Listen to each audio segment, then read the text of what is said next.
নমস্কাৰ বন্ধু বান্ধৱীসকল বহাগী ধাৰাবাহিকৰ আজি নিশা 9:30 বজাত আহিবলগীয়া 218 নম্বৰ এপিসোডৰ প্ৰমো মুকলি হৈছে।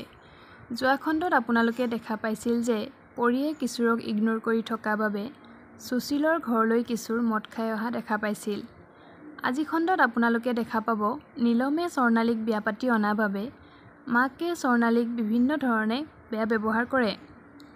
লগতে দেখা পাব নীলমৰ মাকে স্বৰ্ণালীক কৈছিল যে তোমাৰ দেউতাৰ তোমাক বিয়া দিব পৰা ক্ষমতা নাই, সেইবাবে তুমি পলাই আহিলা। তেতিয়া নীলমে মাকক এইবোৰ কথা নকবলৈ কয়।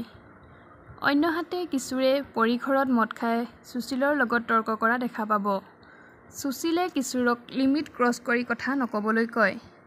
তেতিয়া কিশোৰে সুশীলক মাৰি পেলাই নোহোৱা কৰি দিম বুলি ধমকি দিয়ে।